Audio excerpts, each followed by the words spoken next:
We turn now to President Obama's national security advisor and former UN ambassador, Susan Rice. Ambassador, it's good to have you here on Face the Nation. Great to be with you. This is a historic summit. For you, what do you think the best possible outcome could be? I think the best possible outcome is that we have more than a photo op or even a cordial conversation, but that the two leaders agree to some very concrete steps that they can then pass on to their negotiators in the form of a framework that the negotiators can then flesh out into a substantive agreement. It's going to take quite a while. This is a very complicated set of issues, and success can't be declared on the basis of a happy meeting. Success, as the United States has long defined it, is the full, complete, verifiable, and irreversible denuclearization of the Korean Peninsula. That means getting rid of the nukes and getting rid of the missiles. But we can have progress coming out of this meeting if, in fact, they've agreed to a framework that is consistent with that form of denuclearization and a set of steps in the context of a long negotiation that can then yield the ultimate agreement and then, of course, the implementation, because success can only be declared when it's fully implemented and all the nukes and all the missiles are out. President Obama liked to embrace diplomacy. Why did he choose not to try to negotiate with Kim Jong-un? Well, in fact, there were efforts at discussions. We had them during the Clinton administration. We had them during the Bush administration. And we even had opportunities and efforts during the Obama administration. The problem is that at every turn, the North Koreans would make commitments and then break them. And we need to be mindful that that is, again, what might happen in this context. So it's not good enough to sit down at the table. It's not good enough to even have a framework agreement, as we've had in the past with the North Koreans. It's not even good enough for the North Koreans to dismantle aspects of their program. You recall in the Bush administration, they blew up a major cooling tower associated with their nuclear facilities. And yet they continued their program, they advanced the number of weapons, and they perfected their missiles. But this is a different diplomatic structure, right? It's flipped on its head. You're starting with the leaders. At the leaders, yeah. So do you give the president some credit for being willing to take this high level of risk? Well, I think, it's clear that the past set of efforts have not succeeded. I am a believer in diplomacy, and I am open to new methods of trying to accomplish the consistent objective that we have of full denuclearization. I think the question is, are we walking in prepared? Are we walking in with our allies behind us? Are we in a position to understand that one meeting, it's not going to be one and done. This is the start of a serious negotiating process. And success is not something we can declare simply by virtue of having had a handshake and a photo op. Success we have to work hard and long for and achieve the removal of the nukes and the removal of the missiles. And I hope very much that this can succeed. The former director of national intelligence, Jim Clapper, just wrote a book, and he was very public about what he said was his personal disagreement with President Obama's decision not to engage with Kim Jong-un in North Korea. Other Obama administration officials have told me they wish and they regret not taking stronger action. You were the national security advisor. Do you take ownership of that? I mean, do you regret not pushing harder? Well, I think you're mixing two things. There's a question of sitting down at the negotiating table, and there's a question of pushing harder. Right, and Clapper said engagement period he thought President Obama should have done more of. So my view is that we did and we should have increased the pressure on North Korea incrementally. I myself negotiated 4 tough Security Council resolutions imposing increasingly harsh penalties on North Korea. My successor, Ambassador Power, did the same. Ambassador Haley has continued that effort, and we have layered on increasing pressure. I think that's appropriate. We, in fact, during the Obama administration, had the opportunity. You recall the Leap Day negotiations, where we tried to sit down and tried to work on an arrangement with the North Koreans, and they blew it up on the spot. So I don't think it's accurate to say they weren't diplomatic efforts. And in fact, Jim Clapper himself went to North Korea. The fact of the matter is that I believe the North Koreans were not prepared to be serious under Kim Jong-un with respect to sitting at the table until they perfected their nuclear program and their missiles. So you don't think a diplomatic breakthrough would have been possible in the Obama administration because of that goal?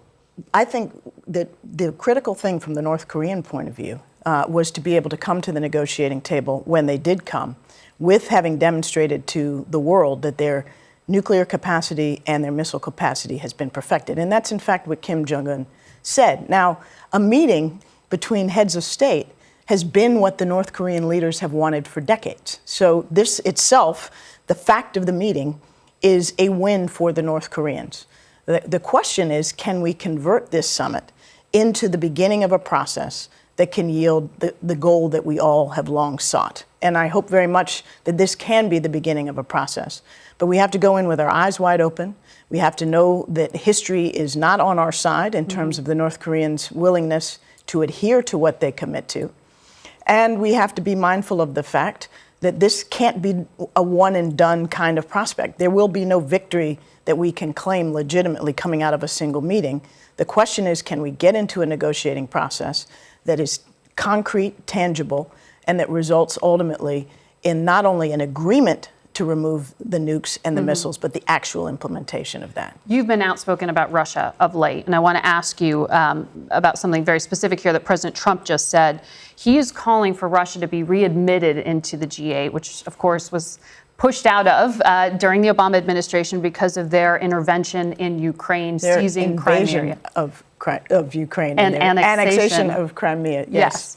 And so he said yesterday, again, that he would like to see Russia be part of the G8, and he basically recognized Russia's claim to Crimea as legitimate. Here's what he said. Crimea was let go during the Obama administration, and, Obama can say all he wants, but he allowed Russia to take Crimea. I may have had a much different attitude, but so you'd really have to ask that question to President Obama. Why did he do that? Why did he do that? Would you like to respond? It's a disgraceful statement. The fact of the matter is Russia had invaded Georgia. It then invaded Ukraine. We rallied the entire European Union and many other partners to impose tough sanctions on Russia for its annexation. We supported the Ukrainian government to build up its defensive military capacity. And along with our G7 partners, we agreed that Russia should no longer be part of this community of the G8. He seems to be saying, but Russia still, it was a fait accompli. Well, that's outrageous. I mean, the United States has long upheld international law. This was the most brazen violation of another country's sovereignty that's occurred in recent years. For the President of the United States to blame his predecessor rather than to understand that Russia is our adversary. Russia has taken on behavior that is absolutely reprehensible, including being responsible for shooting a civilian aircraft out of the skies and killing hundreds of people. For the President of the United States to suggest that all is forgotten, that doesn't matter, that we are fine with one country annexing another country's sovereign territory and we should just welcome them with open arms back into a community of democracies, is outrageous. It's interesting that this Russia policy has made some unusual bedfellows. In fact, Senator McCain tweeted yesterday rebuking President Trump, saying, "To our allies, bipartisan majorities of Americans remain pro-free trade, pro-globalization, supportive of alliances based on 70 years of shared values.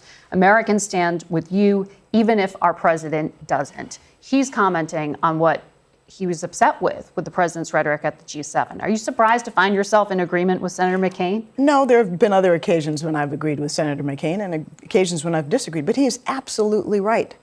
The United States, our leadership in the world, our national security has long depended on having close and unbreakable bonds with our closest allies. The G7 partners are our closest allies in the world. We share values, we share interests, we share security. And for the President of the United States to walk into that session and to essentially blow it up and disrespect our allies while embracing Russia and giving benefits to China, countries that are not our allies, and in the case of Russia, indeed our declared adversary, is very worrisome and very destructive. And it leaves the United States isolated in the world and our allies wondering if they can count on us and we on them. So we are in a very dangerous moment, I believe. And I think John McCain is very right to tell the world on behalf of the American people on a bipartisan basis that we do care about them, we do care about our allies, We're committed to American leadership. We're committed to an open and free and fair trading system. And just because we have at the present a president of the United States who seems to be going in an opposite direction, don't give up on the United States. Understand that on a bipartisan basis, the United States Democratic leaders and Republican leaders want to see America be strong and have the friends and allies that we've always had. Ambassador Rice, thank you for joining us. Thank you. And we'll be back in 1 minute with the president's top economic advisor, Larry Kudlow, who is just back from the G7 meeting in Canada. Despite all the smiles you see in that photo, was it as contentious as the president's Twitter feed suggested? We'll ask him.